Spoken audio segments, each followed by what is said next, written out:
이 시간에 예배를 드리게 되는 것 자체가 되게 개인적으로 좀 기적 같기도 하고요. 어마어마한 일들을 하나님께서 겪게 하시는 우리 시간들이 있었지만 끝자락에 주님께서 이 자리에 우리가 예배할 수 있도록 허락하신 거에 대해서 너무나 정말 기가 막히게 생각을 하고요. 여러분의 이 예배 자체가 하나님께서 우리와 함께 가셨다라고 하는 이 교회를 주께서 지키셨고 세우셨다라고 하는 것에 대한 가장 분명한 증거가 아닐까 이런 생각들을 하게 됩니다.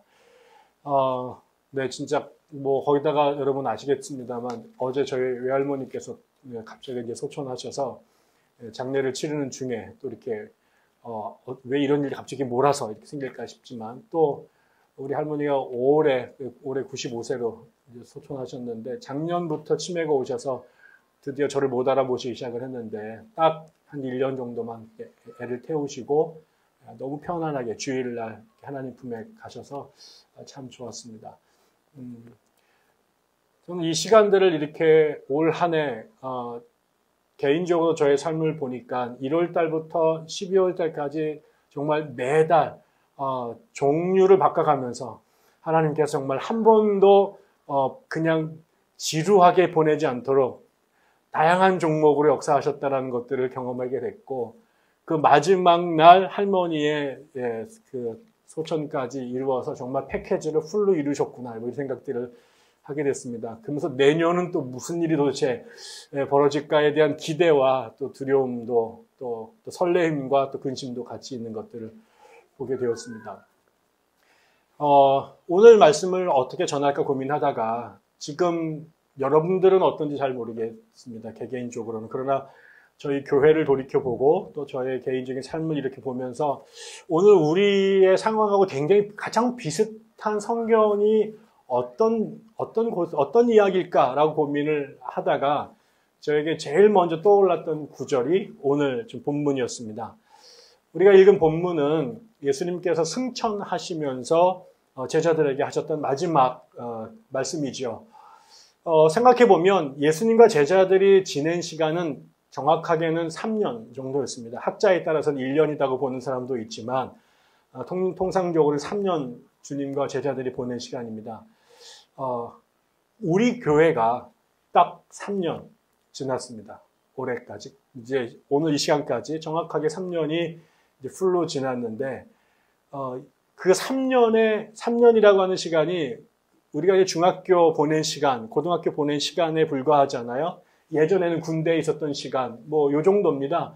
근데 어떻게 보면 굉장히 짧은 시간인데, 별거 아닌 것 같은 시간인데, 우리 전생에 전체 80년의, 70년의 생애 속에 3년은 아주 짧은 시간이지만, 그 예수님과 제자들이 보냈던 그 3년의 시간은 결코 그 물리적인 시간으로 계산할 수 없을 만큼 너무나 강력했고 파란만장했습니다. 그래서 그 이후에 제자들이 살아간 나머지 시간들 전체가 결국 그 3년의 경험이 그들의 삶에 가장 결정적인 영향을 끼쳤던 거죠. 그런데 그 예수님께서 그 3년은 아까 제가 올해 1월부터 12월까지 단 한 달도 그냥 똑같은 이야기가 루틴하게 반복되지 않고 형형색색깔로 어쩌면 그렇게 다양한 종목으로 매달마다 그렇게 하셨을까라고 얘기를 말씀드린 것처럼 예수님과 제자들이 보냈던 3년의 시간도 거기는 달이 아니라 단 하루도 그 전과 그 다음 날이 같지 않을 정도로 그야말로 파란만장했고 제가 성경에 여기다 오늘 말씀에는 극적이었다. 정말 드라마틱했다. 라고 말하는 그 부분입니다. 극적이란 말이 무슨 말일까요? 어쩌면은 이런 얘기가 아닐까요? 우리가 멋있는 풍경을 보면, 야, 정말 저거 그림 같다.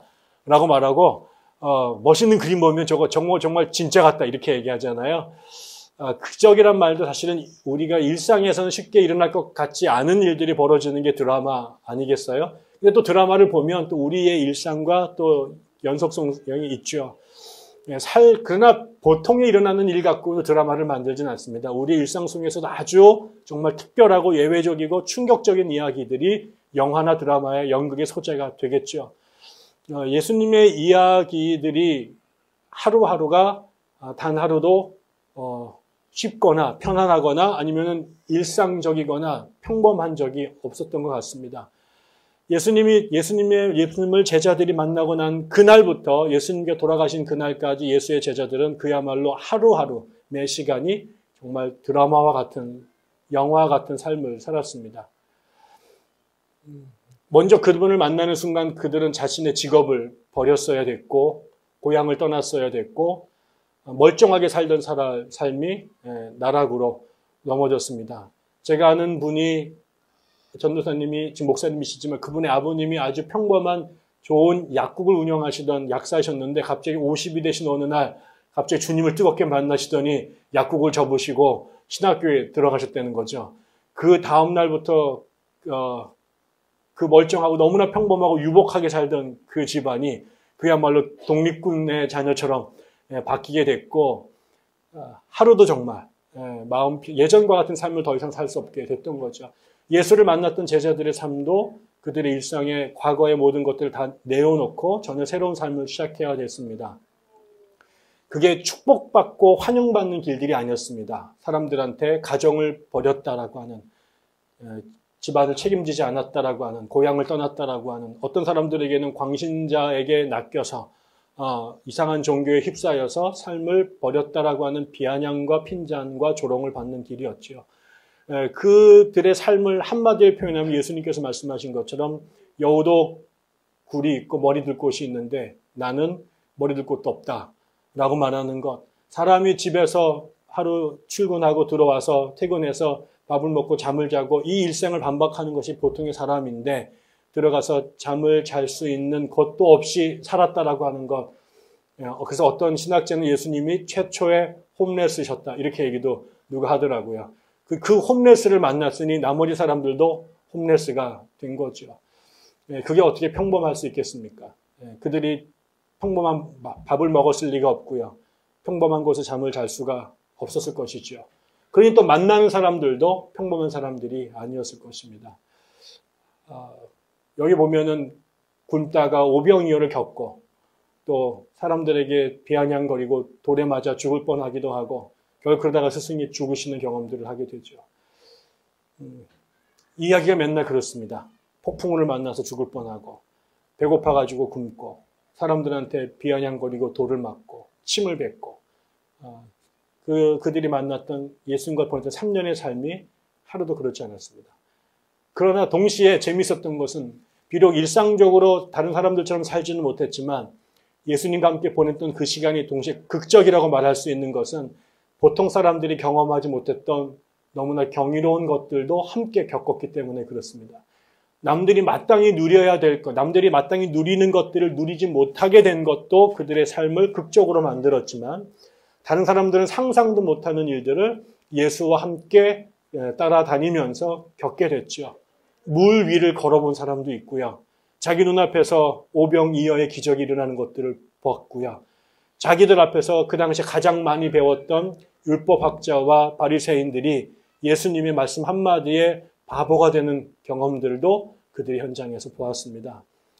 바다가 잔잔해지는 것을 보았고요. 폭풍우가 잔잔해지는 모습들도 보았습니다.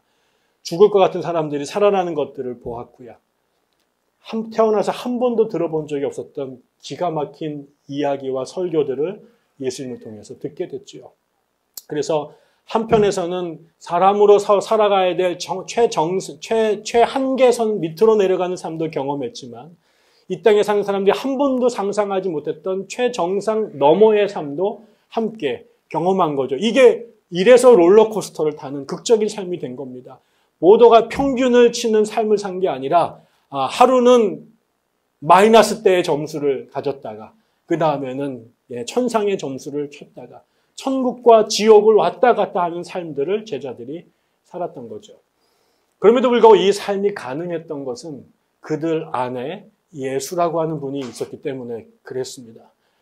비록 바닥을 쳐 내려가는 비참한 시간이 있더라도 그 시간을 견딜 수 있었던 것은 그 옆에 예수가 계셨기 때문이고 또 이 땅에서 천당을 살아가는 경이로운 경험을 할 때에도 그 자리에 예수께서 함께 계셨기 때문에 의미가 있었고 그게 가능했던 것이죠.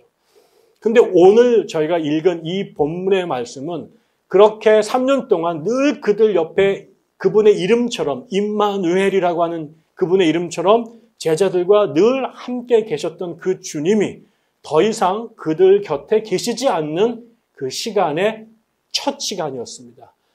지금부터 이 사도행전 1장 8절이 지나가는 그 다음 순간부터 예수님의 제자들의 삶에 아주 극적인 변화들이 이제 세 가지가 벌어집니다. 그 세 가지 변화의 제일 첫 번째 것은 이제 늘 그들 옆에 한결같이 계셨던 그 주님이 더 이상 그들 옆에 계시지 않는 시간을 그들이 살아야만 하게 되었다는 것입니다. 아버지와 살다가 아버지가 먼저 세상을 떠나시는 분들 혹시 계십니까? 늘 아침을 챙겨주시던 엄마가 옆에 계셨는데 그분이 옆에 더 이상 계시지 않는 시간들을 여러분 경험한 적이 있습니까? 지난 3년 동안 예수님은 예수님의 제자들 옆에 한 번도 어디 출장을 떠나시거나 어디 멀리 갔다 오신 분이 없습니다. 성경에 보면 예수가 제자를 부르시고 난 이후에 늘 그 곁에는 제자들이 있었고 또 역으로 제자들 곁에는 주님이 계셨습니다. 아까처럼 욕을 먹는 순간에 굶는 순간에도 주님이 계셨고 그분이 기쁘고 행복했던 순간에도 주님이 계셨습니다. 살면서 이들이 예수가 없었던 시간이 전에 있었지만 예수를 적어도 만나고 난 그 이후에 그들의 삶에서 주님이 안 계신다라는 생각을 해본 적이 없었고요. 실제로 손을 닿으면 그 옆에 주님이 계셨고 귀를 쫑그리면 그분의 음성이 직접 들리는 곳에 눈만 뜨면 그곳에 주님이 계셨습니다. 그래서 마치 어린아이들이 하루에도 수십 번 엄마를 찾을 때 엄마가 번개같이 달려오는 것처럼 예수님이 그들 옆에 계셨던 거죠. 그런데 더 이상 주님이 물리적으로 그들 옆에 계시지 않는 시간이 시작이 됩니다. 이제 예수의 존재 속에, 예수의 임재 속에 살아서 진행되어 왔던 시간이 끝나고 예수의 부재를 견뎌내야 되는, 예수의 부재를 살아내야 되는 시간이 된 겁니다. 이거는 처음에는 견디기 어려운 힘든 시간이죠.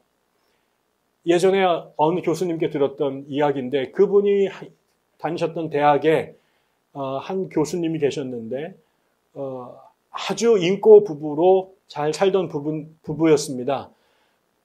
매일 이분이 얼마나 금술이 좋으냐면 학교에 시간이 끝나면 정말 컴퓨터 같은 정확성으로 정확한 시간 내에 초인종을 누릅니다. 그러면 부인이 그 남편이 들어오기 20분 전부터 음식을 저녁상을 준비하기 위해서 요리를 시작을 했고 정확한 시간에 부인이 이렇게 그 앞치마를 두른 상태에서 문을 열고 그 남편이 옷을 받아주고 남편이 이제 서재에 올라가서 옷을 갈아입으면 남편 서재에 창문이 있는데 창문이 밖에 이렇게 옥상을 올라가는 계단이 있고 거기에 이제 그 부인이 된장을 풀어 이제 옥상에 올라가는 이 시간도 늘 같은 거죠. 들어오고 올라가고 옷을 갈아입고 나오면 부인이 씻고 나오면 이제 그 된장찌개를 끓여 저녁상을 봐놓고 그럼 둘이서 식사를 하고 그 다음에 밖에 나가 산책을 하고 들어오면 남편은 공부하고 아내는 또 이제 가자일을 돌보고 이렇게 10년을 하루도 안 빠놓고 그 삶을 살았는데 어느 날 그 해에 그 부인이 암으로 소천을 하십니다. 남편이 들어와서 시간에 퇴근해서 누르죠. 문을 열어야 되는데 문을 열어주는 사람이 안 나와요. 한참 지나고 나서 자기가 열쇠를 따고 들어가죠. 방 안에서 부인 자기 옷을 걸어줘야 되는데 옷을 걸어주는 사람이 없어요. 자기 소재에 들어와서 의자에 앉았는데 그 지금 이 계단을 타고 올라가야 될 아내의 발이 보이지가 않아요. 문을 열고 밖에 나오면 그 국을 끓이고 식사를 대접해야 될 아내가 보이지 않아요. 이 시간을 남편이 견디지 못하게 됐죠. 이 아내의 부재를. 결국은 그리고 나서 3개월 후에 남편이 집안에서 목을 메고 죽습니다. 대부분의 사람들, 내 삶에 너무나 내 수족처럼 익숙해졌던 그 존재가 사라졌을 때 이 부재를 대부분이 견뎌내기가 참 어렵습니다. 그래서 제가 보니까는 이렇게 금슬이 좋았던 제 스승님들을 보니까 사모님이 돌아가시고 그 난리를 치셨는데 1년도 안 돼서 다 장가를 새롭게 가시더라고요. 아마도 처음엔 저는 저렇게 그분의 사랑이 저거밖에 안 되었나라고 말했지만 사실은 지나고 나서 제가 나이를 먹어보니 이 부재를 견디기가 너무 무서울 거 있죠. 아이들에게도 부모의 부재가 무섭지만 다 큰 어른들에게도 그 부재가 견디기가 어렵습니다. 이제 그러나 중요한 것은 이 부재가 없으면 예수님이 천국으로 올라가지 않으시면 베드로는 없습니다. 야고보는 야고보가 될 수 없습니다. 모세가 죽지 않으면 여호수아가 나오지 못합니다. 우리 어머님 아버지가 그때에 내 곁을 떠나시지 않으면 내가 50이 되고 60이 돼도 내가 어른이 되지 못합니다. 이거는 우리에게 가장 큰 고통이지만 그 고통의 시간을 견뎌내야 베드로가 되는 것입니다. 예수님이 계시는 동안 베드로는 박수를 치고 사람들한테 줄 서시오, 번호표 받으시오 라는 말밖에 해본 적이 없습니다. 그러나 주님이 계시지 않은 그 자리에 주님이 하셨던 일들을 그가 이제 어설프고 실수하지만 그 일들을 물려받아 하기 시작하면서 더 이상 베드로가 예수 뒤를 쫓아다니면서 밥을 얻어먹는 녀석이 아니라 그야말로 사도가 돼서 예수가 하시던 예수를 통해 경험했던 그 기사와 이적을 내가 다른 사람에게 행하는 사람으로 변화되게 되는 것. 그것은 뒤에 받게 되는 성령과 더불어서 예수님께서 계시지 않은 시간을 살아내고 경험해낼 때 그가 드디어 사도로 그가 주체적인 독립된 하나님의 사람으로 우뚝 서게 되는 거지요. 모세가 위대하다고 계속해서 1000년을 살게 된다면 그 옆에 부관으로 1000년을 산 여호수아는 여전히 그냥 모세의 꼬붕으로 남았을 것입니다. 그러나 그 모세가 존재하지 않았던 그 부재의 시간, 그 두려움의 시간을 견뎌내므로 모세도 이루지 못했던 가나안의 백성들을 데리고 들어가서 이스라엘을 건국하는 일들을 여호수아가 감당하게 된 거죠. 우리에게 2018년이 끝나고 2019년이 된다라고 하는 것은 어쩌면 이제 겨우 익숙해질 만한 올해의 삶을 다시 뒤로 내던지고 다 지우고 다시 처음부터 새 시간을 살아내야 되는 그 시간으로 우리가 돌입하는 거지요. 예수님이 옆에 늘 계셨던 그 삶이 익숙했던 제자들이 예수가 계시지 않는 그 낯선 시간을 살아내야만 했던 것처럼 저희들은 2018년이라고 하는 낯선 시간들을 뒤로 내보내고 2019년이라고 입에도 아직 낯설어 붙지 않는 그 새해를 살아내게 되는 것은 저는 바로 지금 이 베드로와 야고보와 요한이 겪었던 예수님을 떠나보내는 시간과 의미가 비슷하다고 생각합니다. 낯설 것입니다. 다시 처음부터 1호를 살아야 되는 것이 우리에게는 낯설 것입니다. 우리가 또 내년에는 누구를 어떤 일이 우리에게 예기치 않았던 일들이 벌어질지 또 예기치 않았던 사람들을 만나게 될지 또 예상하지 않았던 그 위기와 또 시험과 사건이 우리에게 들이닥칠지 도무지 예상할 수 없습니다. 익숙했던 시간들은 지나가 버렸습니다. 우리 교회도 마찬가지입니다. 익숙했던 사람들은 또 떠나기도 하고 또 새로운 사람들이 우리 교회에 와서 끊임없이 우리가 새로운 환경에서 새로운 교회를 만들어가야 됩니다. 그러나 그 시간들을 견뎌내지 않으면 우리가 익숙했던 그 시간 안에 머물러 있다면 우리는 그만큼 우리의 시간이 자라지 못하고 어린아이로 남아 있겠지만 이 낯선 시간을 견뎌낸 만큼 낯선 시간 안에 살아남은 만큼 낯선 시간을 살아낸 만큼 우리는 잘할 것입니다. 저는 여러분들에게 2019년이 낯설고 위태로운 시간으로 보여질 수 있지만 그 시간들을 살아내야만 우리가 제대로 된 교회, 제대로 된 신자, 제대로 된 제자로 될 것임을 기억하고 이 낯선 시간들을 잘 견뎌냈으면 좋겠습니다. 두 번째로는 이 시간 안에 그냥 살아내는 것도 힘든데 주님은 제자들에게 뭐라고 말하냐면 내가 너희들을 제자로 삼겠다라고 말합니다. 너희들이 나의 증인이 되어야 된다. 내가 너희들에게 성령을 줄 텐데 성령이 너희에게 임하시면 너희가 권능을 받아서 예루살렘과 온 유대와 사마리아와 땅끝까지 이르러 내 증인이 될 것이다. 이렇게 말합니다.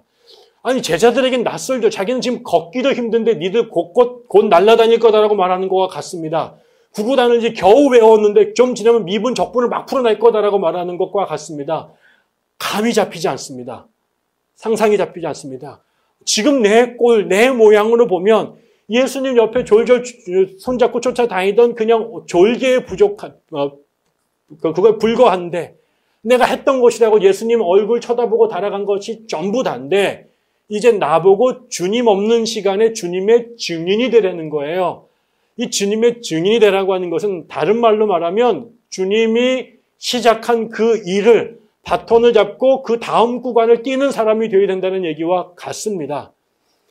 너희가 마태복음 28장에 가면 뭐라고 말합니까? 내가 하늘과 땅의 모든 권세를 하나님 내게 주셨는데 내가 너희를 세상에 보낸다. 너희가 가서 뭐 하냐? 내가 너희에게 가르친 모든 것을 너희가 또 그 모든 사람들에게 가르치고 지키게 해서 그들을 제자로 삼아야 된다. 이렇게 말합니다. 내가 이제 겨우 제자가 됐는데 나보고 주님의 또 다른 제자를 만들어내는 삶을 살라고 그러는 거예요. 이게 지금 주님 없어서 이제 넋을 놓고 울고 있는 나에게 네가 다시 말하면 예수 같은 삶, 예수가 하셨던 그 일을 네가 해야 돼 라고 말하는 거와 똑같은 거죠. 이게 제자들에게는 감당할 수 있을까? 감당할 수 있을까? 저는 지금도 그 생각합니다. 제가 대학을 딱 졸업했더니 제가 대학을 졸업할 때 저희 선배가 저보다 한 살 많은 형이 동관아 네가 이제 우리 학교를 졸업하면 평생 네가 어디 가든가 네가 어느 학교 졸업했다라고 하는 그 꼬리표가 너를 항상 따라다닐 것이다. 네가 어떻게 하는가에 따라서 네가 잘하면 역시 그 학교 출신이네 라고 박수를 칠 거고 네가 잘못하면 어떻게 하다 네가 그런 학교에서 나온 애가 어떻게 너 같은 애가 이런 소리를 들을 것이다. 그래서 네가 어떻게 하는가 하나가 결국은 우리 학교의 명예가 너의 일거수일투족에 의해서 결정될 거다. 이게 우리 총장님이 하신 말이 아니라요. 저보다 한 학년 높은 86학번 선배가 나한테 한 얘기예요. 총장한테 뇌물을 받아먹었나? 그런데 그게 처음에는 웃기네 그러는데 실제로 갔더니 그 소리를 제가 수도 없이 들었어요. 제일 많이 들었던 것은 군대 가가지고 저희 장교한테 제가 일을 잘 못하니까 맨날 저를 때리면서 어떻게 하다 너 같은 놈의 새끼가 그런 학교에 나왔냐 이러면서 망신을 엄청나게 줬죠. 저는 한 번도 내가 나온 학교에 적합한 사람을 생각한 적도 없었고 늘 열등감에 살았습니다. 근데 졸업하고 난 다음에 밖으로 나갔더니 좋든 싫든 간에 제가 우리 학교와 같은 운명이라는 것을 연관되게 된 거죠. 그게 좀 더 나갔더니 내가 예수쟁이라고 하는 것에 의해서 내가 조금만 잘하면 예수 믿는 사람이구나. 대단하다라고 말하는 적도 들은 적도 있어요. 그러나 조금 잘못하면 예수 믿는 것이 이러면서 말끝마다 저를 괴롭혔던 일도 참 많이 있었습니다. 저는 전혀 다른 사람이 아닌데 내가 목사라는 이유만으로 감당하기 어려운 십자가를 져야 될 때도 참 많았습니다. 주님이 우리에게 내년을 살면서 시작한 우리에게 주신 것이 그냥 살아 낯선 삶을 그냥 살아 견뎌내 라고 하는 것으로 끝나는 게 아니라 너희들이 내년에는 예수의 증인으로 살아야 돼 라는 사명을 우리에게 이 자리에서 주시는 거예요. 나는 그냥 생존하기도 힘들어요. 직장에서 돈 벌어먹고 사는 것도 견디기 힘들고요. 직장에서 밀려나지 않게 해서 그 자리를 지키는 것도 겨우 힘들어요. 여기 우리 선생님들도 계시는데 애들 말 뒤지게 안 듣잖아요. 걔들 견디면서 견디는 거 힘들고요. 회사에서 일하면서 하루에도 12번 사표 던지고 싶은 거 얼마나 많을까요? 저도 대학에서 아이들을 가르치는데 제 평생 꿈이 뭔지 아십니까? 제가 대학 교수가 됐을 때 꿈은요. 내가 애들이 페이퍼를 써가지고 왔을 때 이따위로 페이퍼 썼어 하고 딱 던지면서 F야! 이 얘기 한번 해보는 게 내 꿈이었어요. 요즘 대학은요. 애들이 페이퍼를 안 내잖아요. 전화 걸어가지고 페이퍼가 제출이 안 됐네요. 내일까지 봐줄 테니까 내줄 수 있나요? 왜 요놈들이 교수 이 교과목 평가서를 쓰거든요. 힘들어요. 조금만 뭐라고 그러면 삐지고요. 상대평가인데 자기 시 줬다고 막 하루에도 막 12명 전화 걸어가지고 왜 시 줬냐고. 지가 공부 못한 건 생각 안 하고 자기 시 줬다고 막 승질 부립니다. 눈치 봐야 됩니다. 어렵습니다. 교회에서도 마찬가지잖아요. 내가 하고 싶은 게 뭐겠어요? 똑바로 살아! 이 얘기 한번 해보고 싶거든요. 그 얘기했다 신들을 다 떠날까봐 그 얘기 못하고 맨날 네가 똑바로 살아 이 얘기만 하다가 억울하단 말이죠. 그런데 주님께서 거기에 만족하는 게 아니라 내가 비록 생존하기도 어려운 사람이고 명함 풀기도 부끄러운 사람이지만 그것이 너의 실종이 아니라 너의 삶의 목적이 아니라 네가 내년을 살아야 될 이유가 있는데 그게 승진하고 돈 조금 더 받고 지평수 좀 널리고 은행 잔고 널리는 것이 목적이 아니라 그것도 우리가 살면서 몸부림쳐야 될 중요한 내용이지만 주님이 우리에게 다시 반복해서 주시는 사명이 있는데 네가 어디서 뭘 먹고 어떤 모양으로 살든 간에 그 자리에서 네가 나의 증인이 되어야 된다.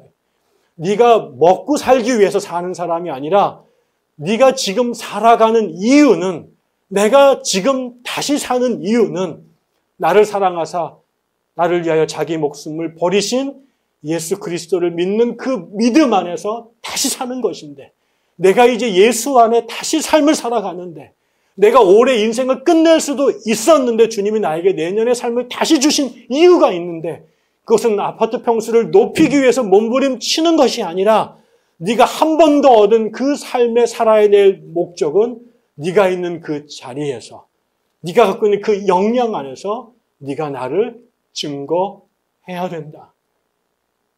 너를 위해 사는 것이 아니라 너의 삶이 예수를 드러내는 삶으로 살아내야 된다. 내가 3년 동안 세상에 천국이 가까웠다고 회개하라고 외쳤던 그 삶을 내가 너에게 바톤을 넘겨주고 가니 너희들이 있는 자리에서 내가 한 그 사역을 너희가 다시 이어 감당해야 된다. 감당할 수 없죠. 나는 지금 내 자리 지키기도 힘든데 무슨 예수의 증인을 살란 말이에요. 그런데 마지막 예수님께서 주신 세 번째 말씀이 내가 너희들이 낯설면 나 없는 삶을 살아야 되고 그 속에서 나의 증인으로 삶을 살아야 되는데 그것이 주님께서 우리를 괴롭히시기 위해서 주시는 말도 안 되는 협박과 부담이 아니라 이제 그 사명과 더불어 그 사명을 감당할 능력을 주신다. 그게 마지막이 성령을 너희에게 주겠다. 이 약속을 이제 주신 거죠. 예수들의 변화된 삶을 이제 성령과 함께 살아가는 삶을 살기 시작했다라는 것입니다. 여전히 베드로가 바뀐 게 없습니다. 여전히 베드로는 어부 출신이고요. 성령을 받는다고 못하던 그리스어를 히브리어를 유창하게 하는 거 아닙니다. 몰랐던 성경을 막 알게 되는 거 아닙니다. 나빴던 성질, 불같은 성질이 갑자기 줄어드는 거 아닙니다. 그의 욕정, 그의 성품 그대로입니다. 그의 사회적 신분 그대로입니다. 그의 사회적 지적 능력 그대로 똑같습니다. 하나도 안 달라집니다. 저는요, 제가 목사 안수를 2001년에 받았는데요. 제가 여러 번 얘기했어요. 그런 간증. 제가 목사 안수를 받는 그날 제가 막 울었거든요. 목사님들 저희 8명이 저에게 안수를 하시면서 내가 너에게 축도권과 그 다음에 성례 집행권과 안수권을 주노라 막 하면서 막 8명이 목사님이 안수하실 때 제가 막 울었어요. 많은 사람들이 성령이 배 목사님에게 임했나 보다. 제가 목사 안수 받으니까 감동했나 보다라고 막 그랬는데 그게 아니라요. 너무나 허망해가지고 울었어요. 저는요.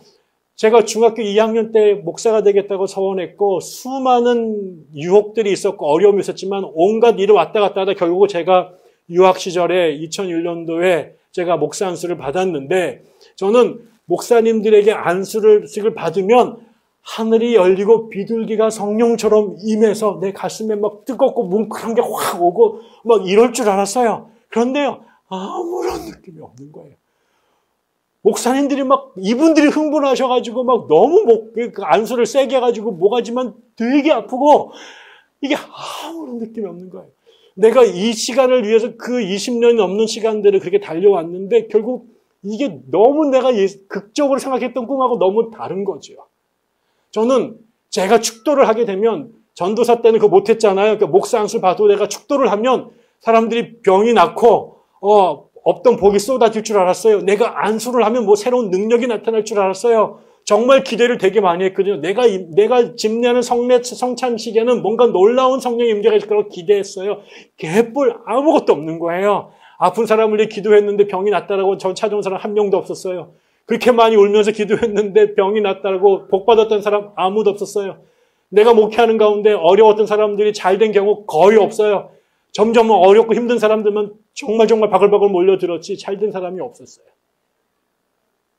그런데 마찬가지로 우리의 삶도 별나지 않아요. 그런데 우리 안에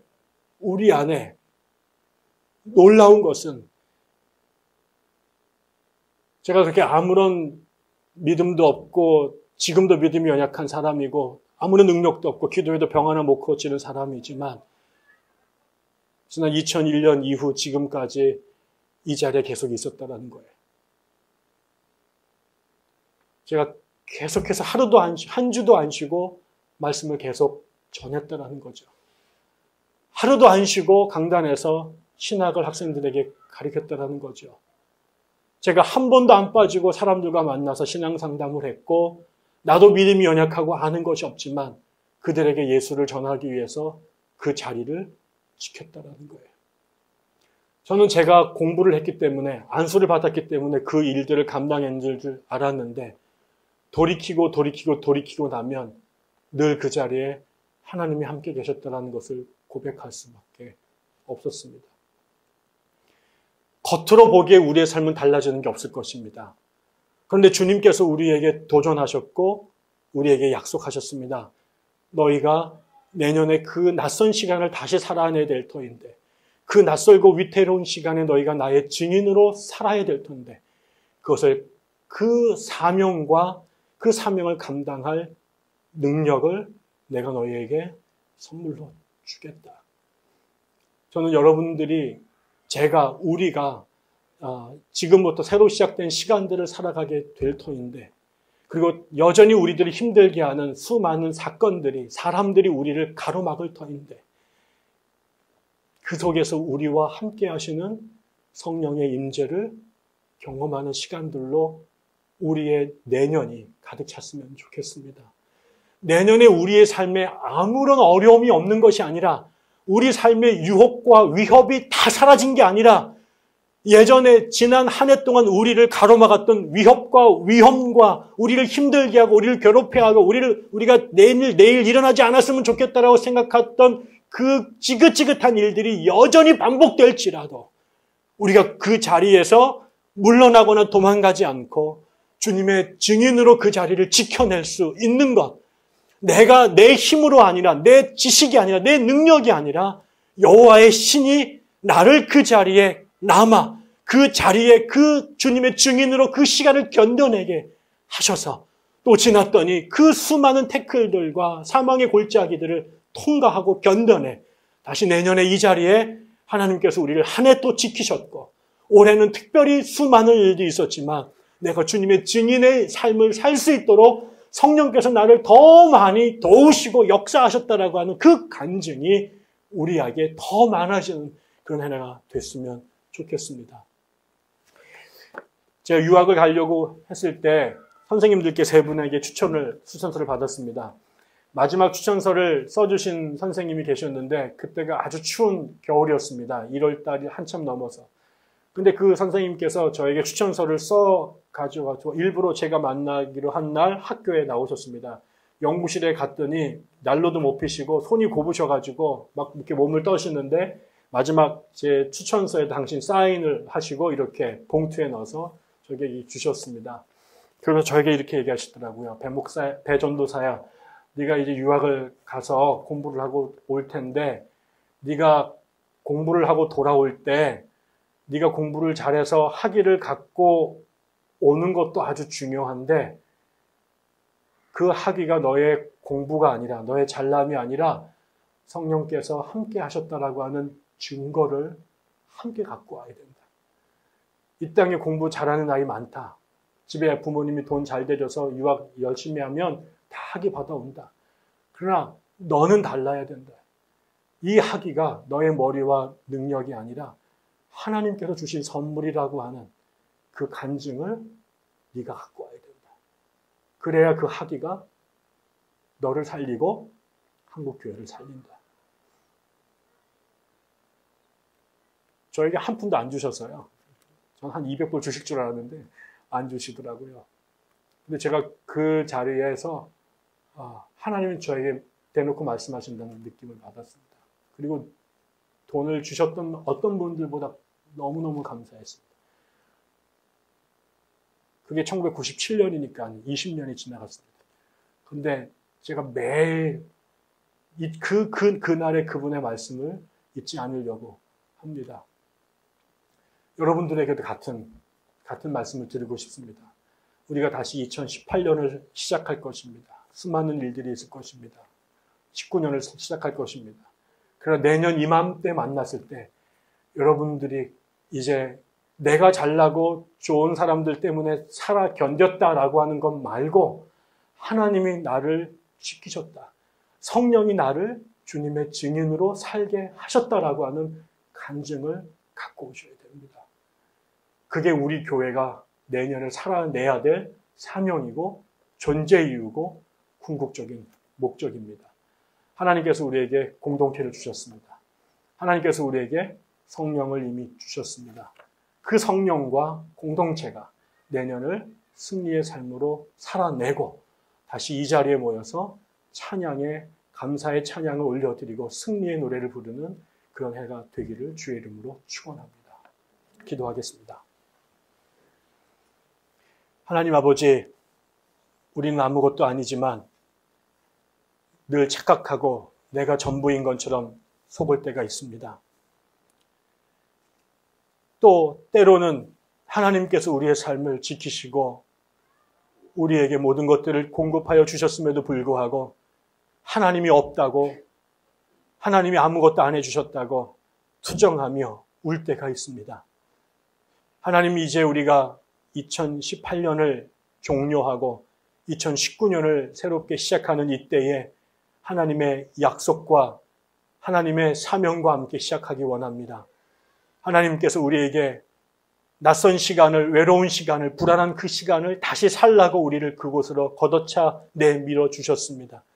하나님, 위태로운 이 시간이, 살기 싫은, 도망가고 싶은 이 불안한 시간을 우리가 살아내야 우리가 자라고 우리가 성장하고 단단해진다는 것을 우리가 기억하게 하여 주옵소서. 그것이 그것이 무서워 등 돌리고 도망가지 않고 그 어려운 숙제를 풀기 위하여 달려들 수 있는 믿음과 용기를 저에게 허락하여 주시고 그 안에서 주님의 증인으로 살아갈 수 있도록 하나님께서 우리에게 성령을 부어주시기를 믿고 간구합니다. 우리가 혼자 가는 길 사망의 길이지만 주님이 우리와 함께 영으로 함께 하시면 그 길이 생명의 길이고 축복의 길임을 우리가 몸으로 겪어 알게 하여 주시옵소서. 하나님, 특별히 그 길을 주님께서 백향나무 공동체 안에서 함께 시작하게 하심을 이날 감사합니다. 서로를 쳐다보게 하여 주시고 한 사람이 낙담하여 뒤로 처질 때 함께 한 발 뒤로 물러가 그와 어깨 동무하며 격려하며 그의 손을 들어 부축하며 우리가 달려갈 그 시간들을 함께 걸어갈 수 있도록 우리 안에 은혜를 허락해 주시옵소서.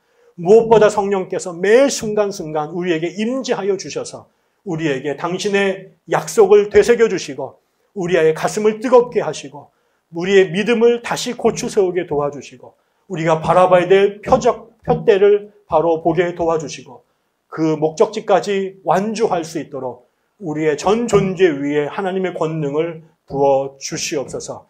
그래서 낯설고 어렵고 불안 속에 시작하는 새해가 내년 이 시간에 다시 모였을 때 하나님, 우리들로 인하여 성령으로 인하여 귀신들이 하늘에서 떨어지는 것들을 주님 앞에 보고하는 제자들처럼 승리의 잔치를 함께 누릴 수 있도록 인도해 주시옵소서. 하나님께 감사드리며 믿으며 기대하오며 예수님 이름으로 기도하옵나이다. 아멘.